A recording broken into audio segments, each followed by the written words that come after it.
Ako po si Alex Tiongco, isang retired lawyer, and I'm a volunteer of the Wild Bird Club of the Philippines. We have formed a little group, it's called the Raptor Group, to study the flights of raptors in the Philippines.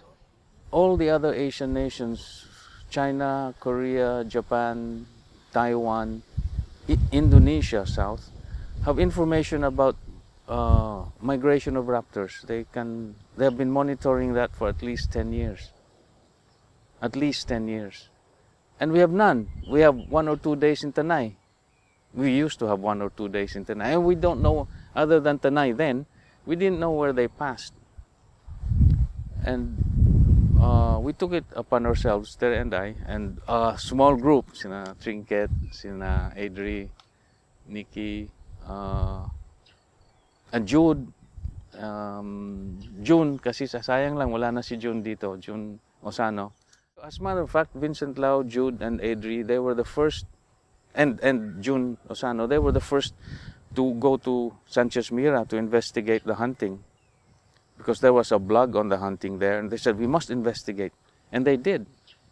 And that's how we discovered Sanchez Mira to be one of the more important roosting sites for spring migration for gray-faced.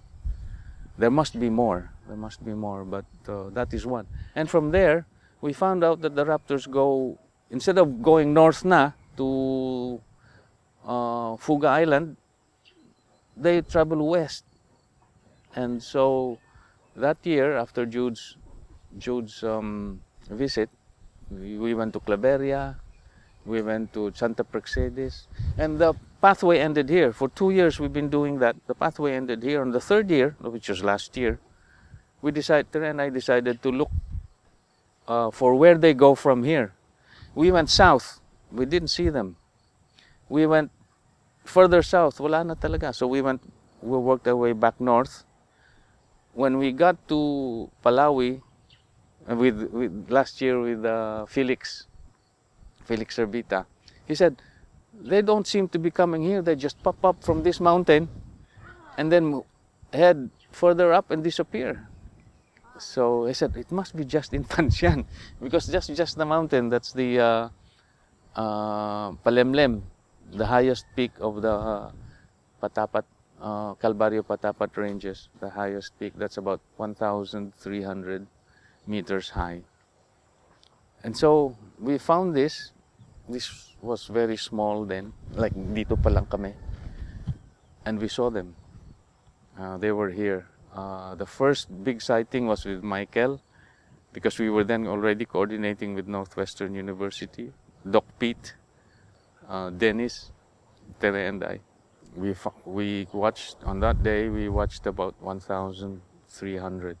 That's a very important finding, because now everybody, well, ARRCN is very important, is very supportive of this. They think that it is a major discovery, especially the roosting sites at Sanchez Mira. It's really difficult to know why, But we feel, but because of the food chain, the food parang tray, from Sanchez Mira, where they have the bugs from the coconut trees, and the rats, there's plenty of rats there, because it's a rice region. It's got coconut plantations and rice, and rats which they eat. They go west to Claveria and west some more, southwest to Santa Praxedis, and finally here. These are forests. So I think they do that to strengthen themselves before finally moving out to the north. They have 2 routes, northwest and northeast, but we don't know why. We haven't figured out why, but they do. But the winds are all the same. We don't know yet. That's why we're watching. We are noting down the weather every hour, the weather, the temperature, the atmospheric pressure. This one, everybody else is doing that. All raptor watchers do that, and this is presented into a common repository. Maybe in the future we will find out what the relationships are between, the exact relationships are between the weather and the flight of raptors. Right now, we're just doing a leap of faith, getting these data because we feel that these are important to flights and the numbers. Yes. You see, they eat a lot. They eat, and they're top of the food chain. They eat so much underneath them. And if part of that food chain has been cut, and then they will have less and less to eat. Or if there is poison in the food chain, and then they eat those poisonous things, and then they accumulate a lot of poison in their body. They are the most sensitive to changes in temperature because they are top of the food chain. Changes in food behavior, not food behavior, but quantity of the food, change in topography. Kasi they come from far away, like Taiwan. They travel 200 miles or so. When they reach here, they have to have a pit stop, no, to rest and to eat and to drink. Well, not drink, to eat. And if it's like us, when you travel from here to Manila, we have to have designated stops to eat and to have gasoline, petrol, no? Pagdating natin doon kung wala na, then we cannot move forward. We will have no more food to eat, and our cars will not have any more petrol. Hindi na tayo makaproceed. One area where that happens will tell on the whole population because they always go there. They follow traditional routes. Now, if you take away Calvario Patapat, God forbid, through mining or whatever, or deforestation, they'll have no pit stop before they leave north, so they couldn't leave north. They'll not be strong enough to reach. So that's how important it should be that we could preserve the environment. That's why we're here. It is the project of the WBCP Raptor group to trace the migration routes of raptors in the Philippines. So for the last 4 years, I think, we have been operating here during springtime to trace that. And we have found that they come from, well, we don't know too much, but from Sanchez Mira, they travel west to Claveria. From Claveria, they travel a bit southwest to Santa Praxedes, and then here. We followed them for 2 years previously, and we find out that they disappear over the top of Patapat ranges. Last year we didn't know, but so we went to the back of Patapat ranges, and they weren't there. They are going back to Japan for spring migration. These raptors, they go back to Japan. And so last year we stayed for 6 weeks here to watch where they go, because we have narrowed it down here. And then we find out that this is the jump-off point on the journey either to Japan, to Taiwan, or to China. We don't know because after they disappear from the skies here, we don't know where they go. But mostly they travel northwest and northeast. It's a bit of a puzzle because their direction is a bit of a puzzle because the winds have been constant. It's always easterly. They have traveled in great numbers over the Patapat Mountains out to sea, straight out to sea, and that's a big discovery now because Patapat ranges are very important for them because that's perhaps, we don't know yet, that's where they roost, that's where they eat, that's where they strengthen themselves before they start their long journey.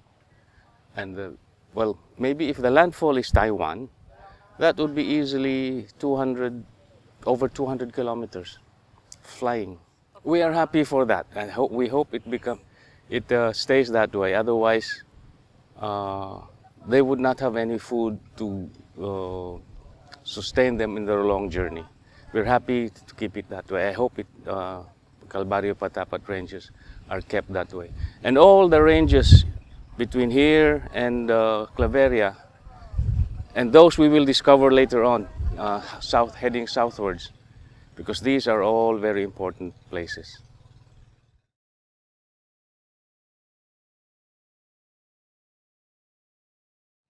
It's not so much as what they learn from us, because this is really their work. They really know, they should really know their stuff. It's what we learn from them. It's what they tell us. We will never discover these things without the local communities, without the indigenous people, without the DNR who's been working here for a long time. They might not know much about raptors, and so now it's an exchange. They know that there are raptors there, and perhaps in our own way, we will be able to tell them what these raptors do and the great importance of the reservation to the raptors. Perhaps they haven't seen, because they don't study it like we do, they haven't seen the importance of this to these raptors, but they know the importance to the natural environment as a whole. Oh, they are an essential part of the project. You see, we're not from here. We don't know this place. And we cannot just barge in and make our study without them knowing it. They will have to cooperate. They'll have to protect us. So it's important for the group to first seek permission from the authorities, let the community know that we're here, so that things will go straightforward and without any risks. Because it's risky to be in a place you don't know without anybody, without any local to guide you there. So it's very, very important that the local authorities and the DNR know about what we do. It's my only wish that during migration time, the DNR and the local government, because the local governments also have their own environmentalists, spend time with us and learn what we have learned so far about raptors. See, these people, they're multitasking. They're into all sorts of things and busy. But for 2 months in a year, I would wish that they would assign one special guy or a group to study with us. Because later on, when we leave, they will be doing it. We can't be doing this all the time. Very, very valuable, because you see, we can learn about raptors all by ourselves, but that would be long and tedious. But if we learn from what the other people learn, because these raptors are the same species anyway, they're the migrant ones. They occur everywhere in their migratory route. It's the same species. There might be some variance in behavior because of food or because of topography, but the basic nature of these are the same. So we learn so much. We don't want to reinvent the wheel. We went out to study these in Malaysia, because they were the ones who started for us. They invited us there.